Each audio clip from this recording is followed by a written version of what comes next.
Депутат Момбеков Рыскелдес Шенебековичте суроо берүүчү. Рахмат, Дастан Арысбекович. Мен биринчи Кубат акенин баласына берейинчи, анан Кубатбек Алчи сизге берейин. Эдил Осмонбетович, айтыңызчы, Ысык көлдө дагы 3 лицензия бар дедиңиз. Кайсы жерлерде бар?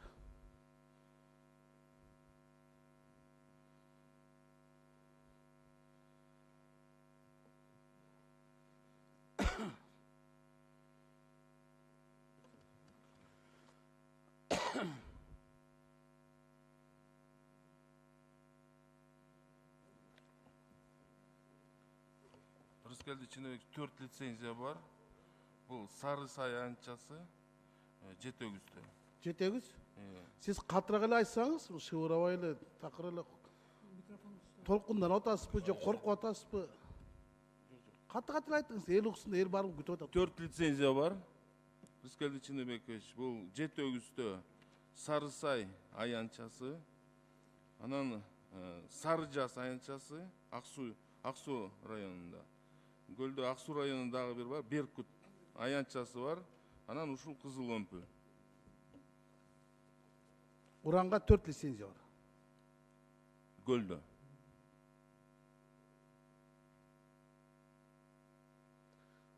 Разведка. Дастан Арысбекович, но жерде балдарды карасаң, мен атайын карап турдум да, 47-тен баштапчы. Жөн эле мен суроо берген жокмун, отурам, булар болсо жөнөтүп атат. Рыскелдес Шенебекович, ар бир сүйлөгөн сөзүндө бул автомат түрдө кете берет экен да, кошуп берем убактыңызды. Мен азыр унчукпай турасыз, кеткен жок. Ушул Кызыл Өмпөлдөгү уран кени ачылса, Кыргызстандын көрө турган пайдасы канча, тарта турган зыяны канча? Күндө иштетүү казуу лицензиясы жок, ошон үчүн аны ТО айтат. Силерде алдын ала маалымат жокпу мындай?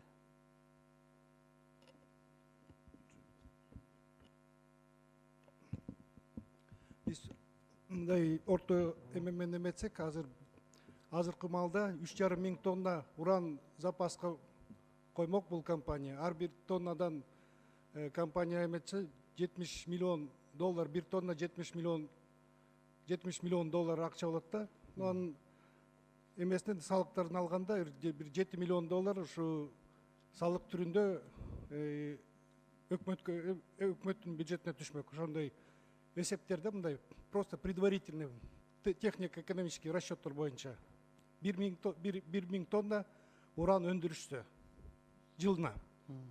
Жалпы канча болот экен ошондо? Жалпы азыр Ташбулак участок боюнча 3,5 миң эле тонна запаска баланска коюлган. Ошону көбөйтүп бербейсизби, 7 миллион сомго?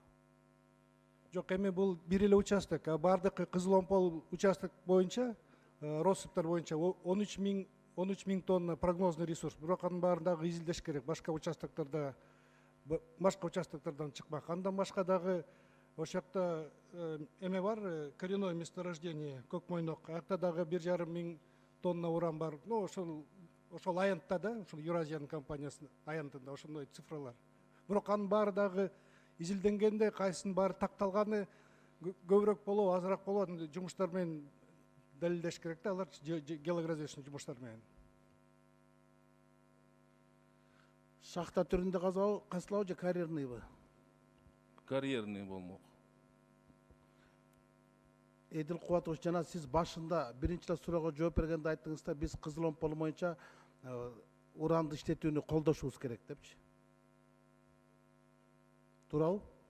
Жок, мен жалпы инвесторду колгош керек дедим. Кызыл Өмпүл боюнча айттым, мыйзам чегинде иштеш керекпиз. Нарушение болсо, анда токтош керекпиз да дедим. Жок, инвесторду коргошубуз керек дедиңиз, туурабы? Колдошубуз керек. Негизи жалпы боюнча ККПнын позициясы инвесторду колдош керек. Өзүңүздүн жеке пикириңиз кандай? Ал комитеттин саясаты.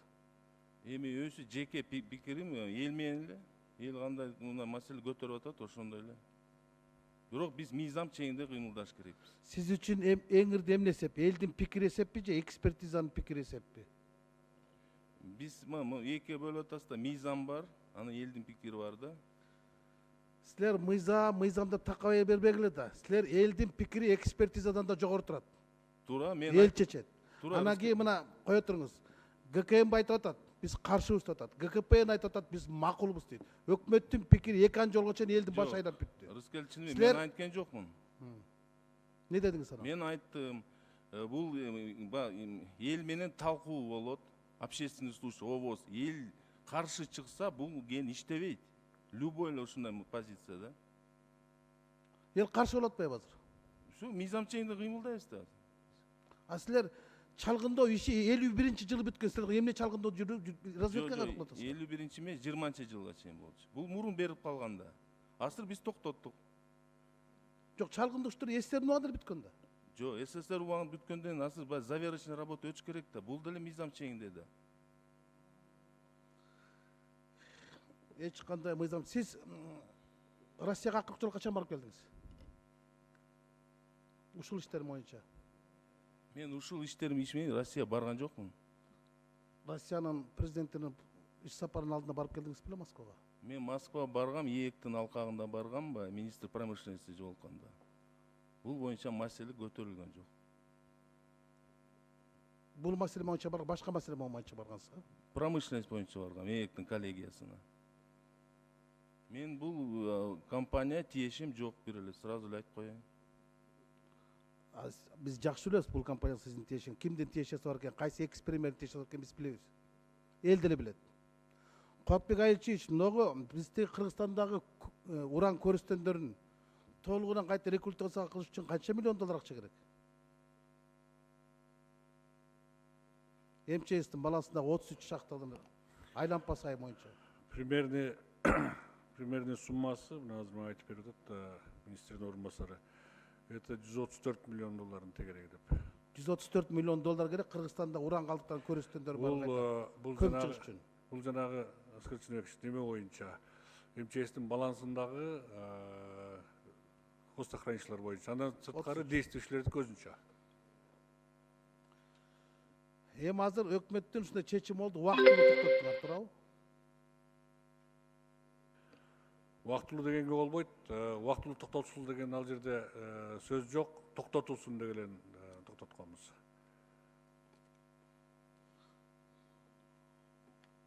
Мен алып келбедимби премьер-министрдин жыйында айткан сөзүн? Убактылуу токтотуп тургула дейт. Экспертизанын жыйынтыгына чейин дейт. 22-синдеги чечимби? Протоколдобу? Туура. Эми убактылуу деген бул бактылуу чечим эмес. Убактылуу деген бул Кош кола 10 секунд. 20. Онумду урдап кеткен, онум кошуп берсин. Убактылуу чечимге эл азыр убактылуу макул эмес. Убактылуу чечим деген бул бактылуу чечим эмес. Bunday жерге түбөлүк чечим керек. Уран Кош кола 10 секунд. Суроо кайталанып калды. Андыктан биз экспертиза боюнча комиссия түздүк, комиссиянын экспертиза чыксын деген болбойт. Элдин пикири экспертизанын эң негизгиси. Ошон үчүн буну түбөлүк токтоткула. Жана мыйзамда эле киргизгиле болду. Рыскелчинович, мындай да өкмөт өзүнүн полномочиясына ылайык чечимдерди кабыл алды. Бүгүн жана мен башында айттым, мына жогорку кеңешке рахмат, реакция кылып карап атасыздар. Мен ойлойм, акыркы чечимди биз ушул жерден кабыл алышыбыз керек дагы, анан сунушташыбыз керек. Бул мыйзам менен бүтө турган жумуш. Бүгүн сиздердин токтооңуздарга ылайык, мына токтом проектисинде көрүп турабыз, Кудай буюрса, чечимдер кабыл. Мыйзамды киргизсе, мыйзамга сөзсүз заключениени беребиз. Биздин дагы оюбуз ошондой. Эмил Кубатович жана кичине мындай неме айтып атат, мен толуктап кошуп айтайын. Ошол инвесторго коюлган талаптардын биринде сөзсүз түрдө элдин мнениясы менен эсептеш керек. Жанагы экспертизалар чыккандан кийин элдин алдына алып барып туруп обсуждение болот. Сиз айтып аткан элдин мнениясы сөзсүз түрдө биринчи орунда турат. Ошолордун бардыгын өткөндөн кийин гана ошо недраны иштетүүгө уруксат берилет да. Ага чейин булардын да берген акысы жок, берилбейт.